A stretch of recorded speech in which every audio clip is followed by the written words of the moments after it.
Muy buenas noches, estimados y estimadas estudiantes de la maestría en pedagogía, modalidad virtual.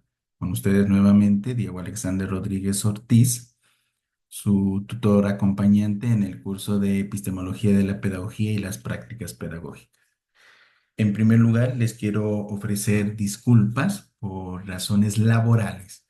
No voy a poder acompañarlos en este tercer encuentro sincrónico, dado que en este momento me encuentro en la ciudad de Pitalito y pues después de realizar unas actividades de representación que estamos llevando a cabo con la Decanatura de la Facultad de Educación y con la Vicerrectoría de Desarrollo Humano Integral, procedemos a viajar a la ciudad de Pasto y dadas esas circunstancias, no voy a alcanzar a desarrollar en la hora señalada del día de hoy, 26 de octubre del 2024, nuestro habitual encuentro sincrónico, por lo que he decidido realizar esta grabación con dos propósitos en particular. En primer lugar, recordarles un poquito las actividades que ustedes están desarrollando durante todo este tiempo, tanto de la unidad número uno, que ya tuvo su periodo de tiempo, y de la unidad número 2 que tienen el plazo hasta el 16 de noviembre del 2024, ¿no? Entonces, si me permiten, en este momento, pues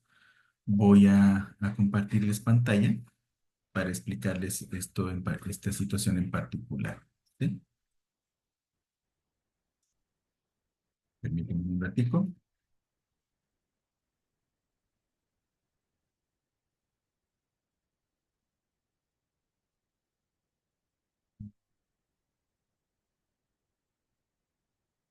Listo. Entonces, recordemos, aquí está nuestro curso, Epistemología e Historia de la Pedagogía y las Prácticas Pedagógicas. Como les dije desde un principio, este curso tiene dos resultados de aprendizaje que están organizadas en dos módulos o en dos unidades didácticas. Bueno, el primer módulo, ¿sí? O la unidad número uno, se trabajó la relación que hay entre epistemología, filosofía y pedagogía. Entonces recordemos que, pues, que la dinámica o la ruta por el cual ustedes tenían que recorrer para desarrollar las actividades académicas es la siguiente, ¿no?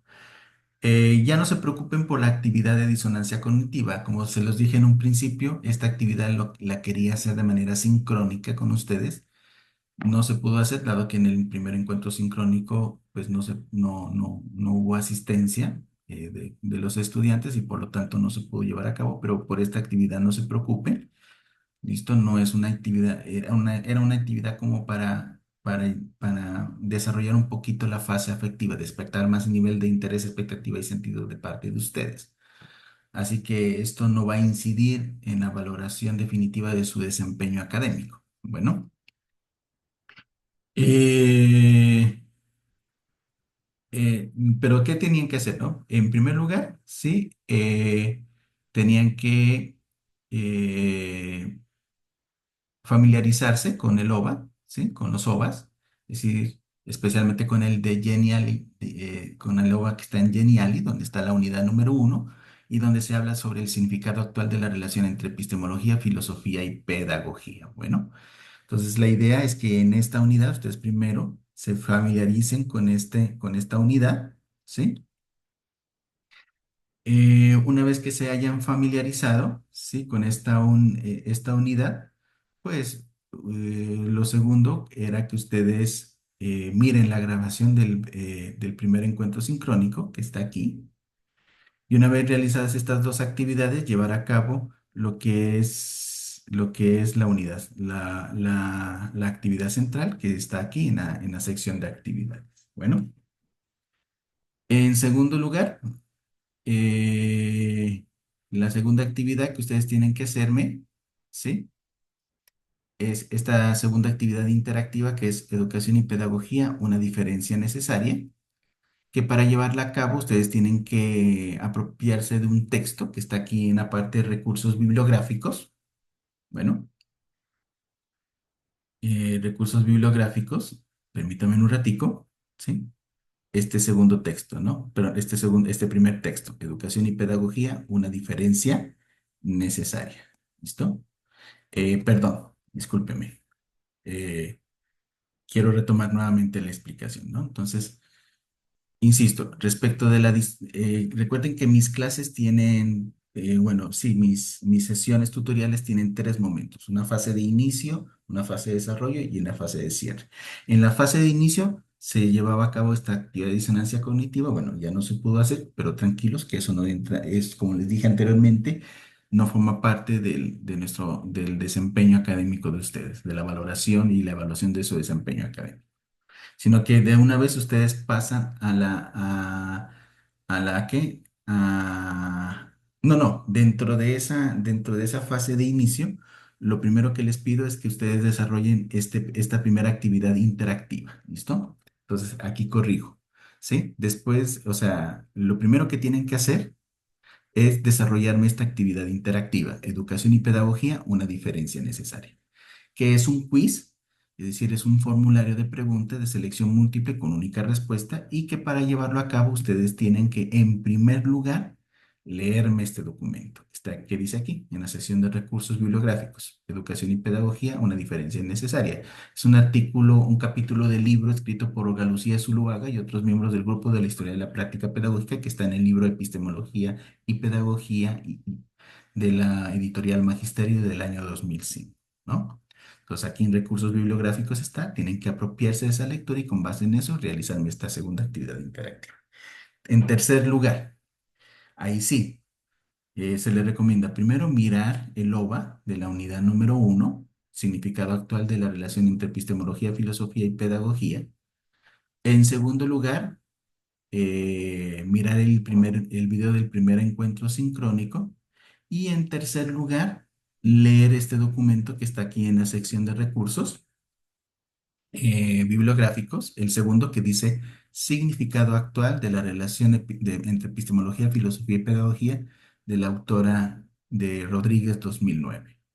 Una vez que lleven a cabo estas tres actividades, pues ahí ya tienen que hacerme la actividad central, que está aquí en la sección de actividades, bueno, y cargar el producto que se les pide. Y finalmente, ¿sí? En tercer lugar, tienen que hacerme dos cosas. Primero, el foro de reflexión, a partir de todo lo que han desarrollado en las dos anteriores actividades. Y por último, esta actividad H5P de epistemología. Bueno, eso respecto de la unidad número uno. Respecto de la unidad número dos, entonces, igual, ¿no? Lo primero que ustedes tienen que hacer, primero en la fase de inicio. ¿Qué se lleva a cabo en la fase de inicio?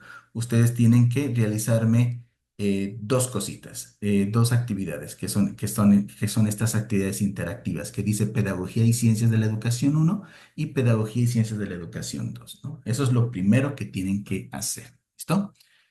En segundo lugar, ¿sí? Permítanme un ratico, ya les explico.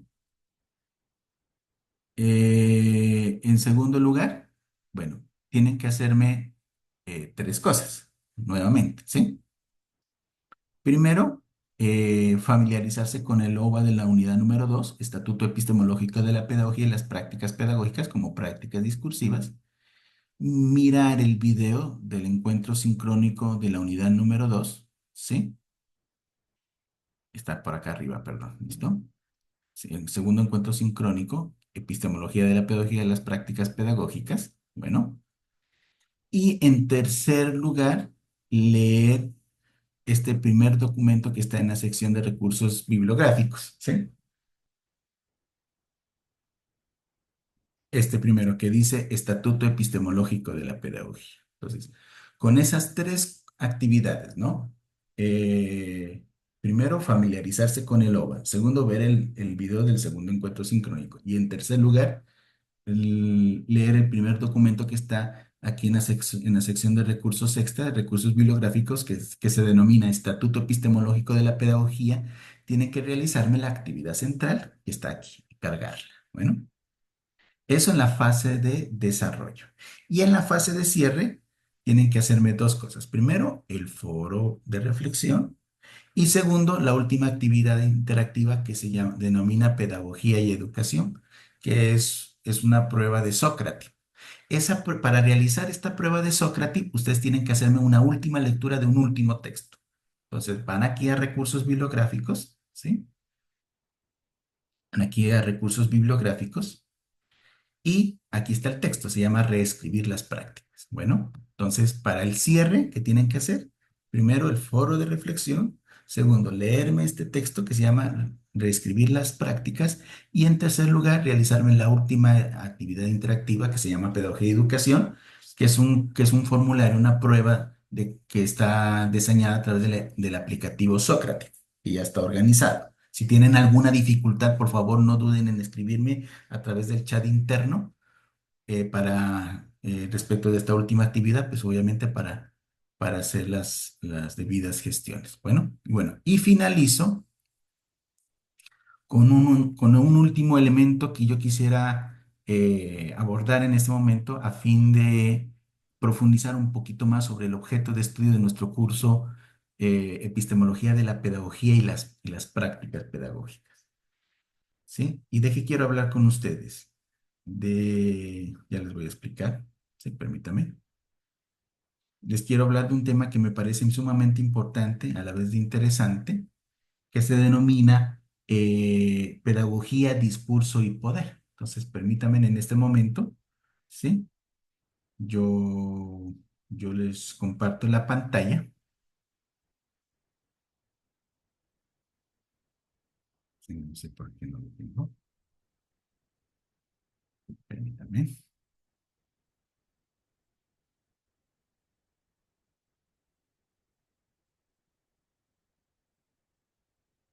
Listo. Eso. Ajá. Listo. Vamos a hablar de esto, compañeros, de pedagogía, discurso y poder. Bueno, a ver, y es decir, que en este último recurso vamos a hablar de esa relación que hay entre pedagogía, entre discurso y poder, y lo vamos a hacer desde una perspectiva teórica, que es la propuesta por el sociólogo Basil Bernstein.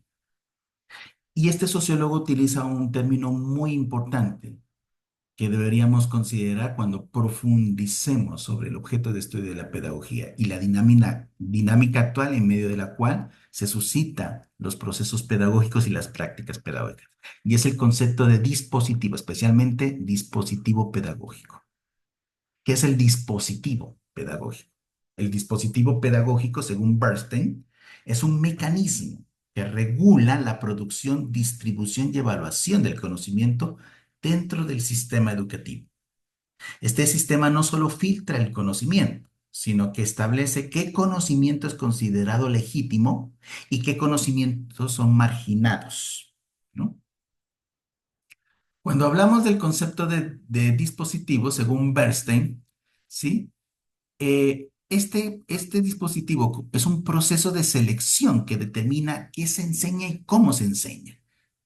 Este proceso tiene un impacto profundo en las identidades de los educandos y de los educadores, ya que define qué conocimientos son valorados y cuáles son invisibilizados. Y esto por cuatro razones. En primer lugar, ¿sí? El dispositivo pedagógico establece qué conocimiento es considerado legítimo y valioso. Esto implica una selección de contenidos y una jerarquización de los mismos.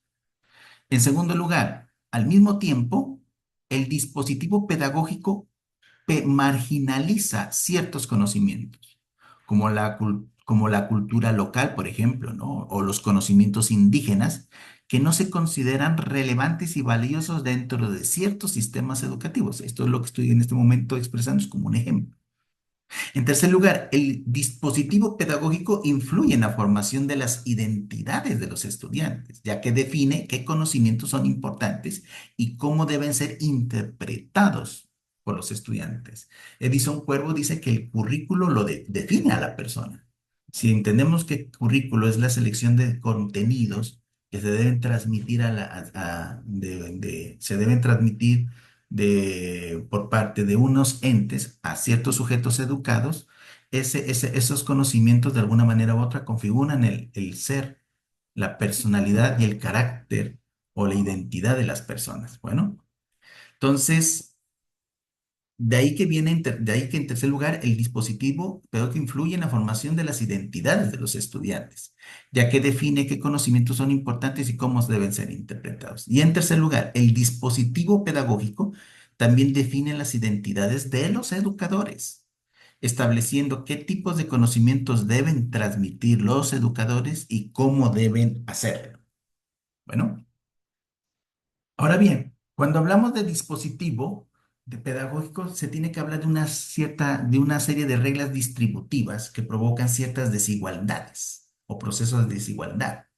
Las reglas distributivas del dispositivo pedagógico determinan la distribución inicial del conocimiento. Estas reglas establecen quién tiene acceso a cierto tipo de saberes y cómo se orientan los diferentes grupos sociales hacia esos conocimientos. Y por tres razones. En primer lugar, los estudiantes de contextos privilegiados, por ejemplo, acceden a un tipo de conocimiento alto y especializado. Eso lo dice Martin Bernstein, que les permite acceder a oportunidades de educación superior y a carreras profesionales, por ejemplo, de alto nivel.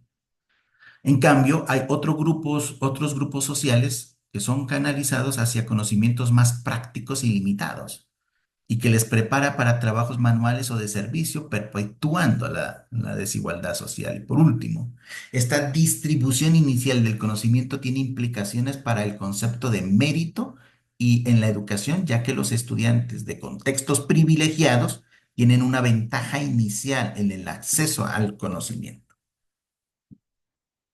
Bueno.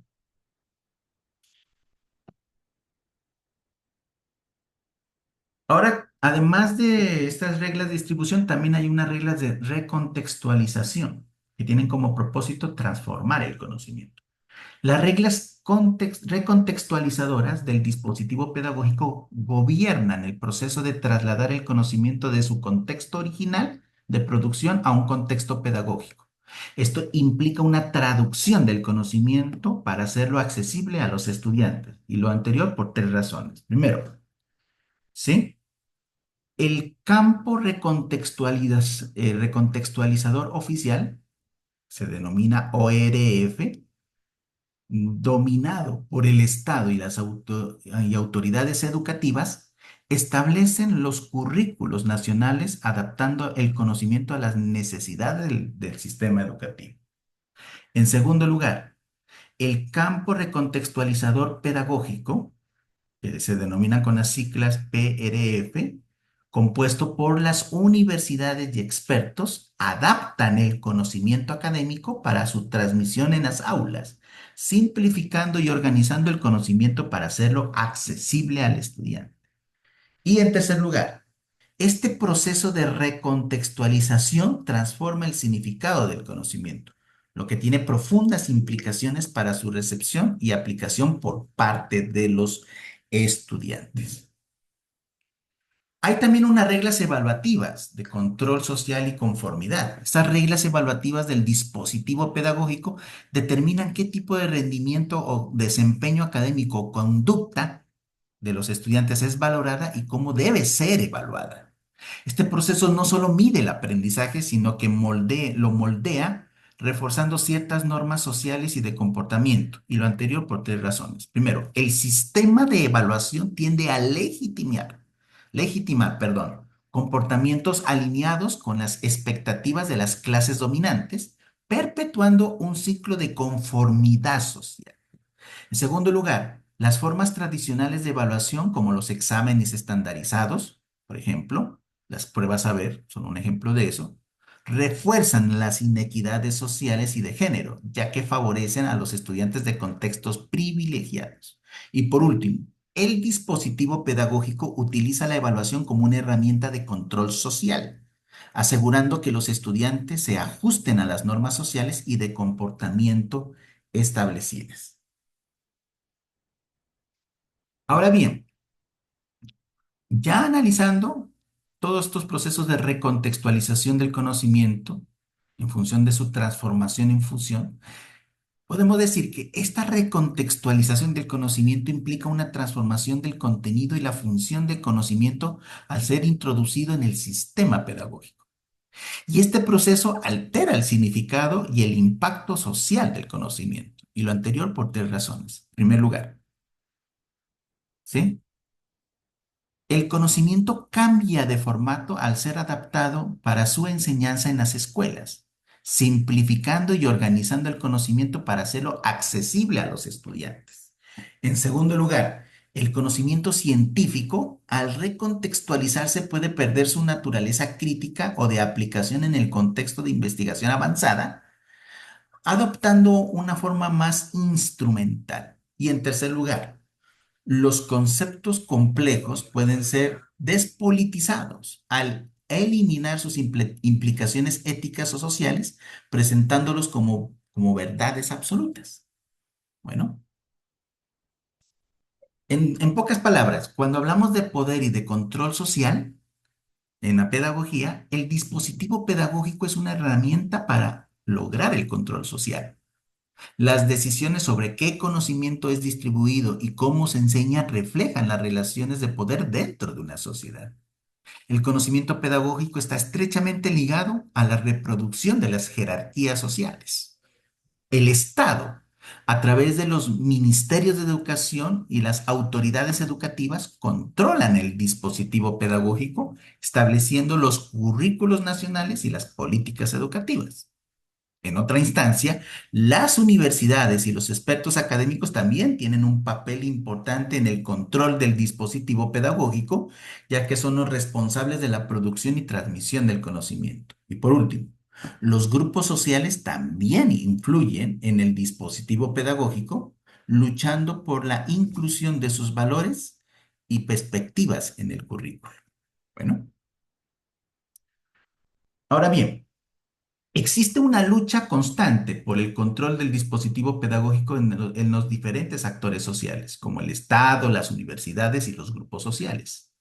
Este conflicto es evidente cuando surgen debates sobre las reformas educativas. Por ejemplo, por parte del Estado, ¿qué hace?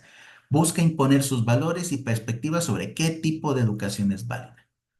Por otro lado, o por su lado, las universidades defienden la autonomía académica y la libertad de cátedra. Y por último, los grupos sociales, ¿qué hacen? Luchan por la inclusión de sus valores y perspectivas en el currículo. Bueno, es fundamental reflexionar sobre cómo resistir y subvertir las reglas establecidas en el dispositivo pedagógico. Las prácticas educativas deben promover una pedagogía más inclusiva y crítica, que cuestione las estructuras de poder y las desigualdades existentes. Debe promover la inclusión de diferentes perspectivas de conocimiento en el currículo, reconociendo la diversidad cultural y social. Y debe fomentar el pensamiento crítico y la reflexión sobre las estructuras de poder que subyacen al dispositivo pedagógico. Para finalizar, podemos decir que la pedagogía debe ser una herramienta para la transformación social que empodera a los estudiantes para que sean agentes de cambio y contribuyan a la construcción de una sociedad más justa e igualitaria. La pedagogía debe desafiar, en primer lugar, las estructuras de poder que permitan la desigualdad y la exclusión. En segundo lugar, la pedagogía debe liberar el conocimiento de las restricciones del dispositivo pedagógico, permitiendo que el conocimiento sea accesible a todos. Y en tercer lugar, la pedagogía debe empoderar a los estudiantes para que sean agentes de cambio y contribuyan a a la construcción de una sociedad más justa e igualitaria. Bien, esto era lo que quería compartir con ustedes en este momento, ¿sí? Esto tenía, esto tenía para ustedes y ya con esto pues ya creo que hemos profundizado suficientemente sobre el objeto de estudio de este curso denominado Epistemología de la Pedagogía y las Prácticas Pedagógicas. Cualquier cosita estaré atento para acompañarlos en lo que resta de su proceso formativo. Como siempre, un gusto haber trabajado con ustedes. Que Dios los viene de muchas bendiciones y hasta una próxima oportunidad.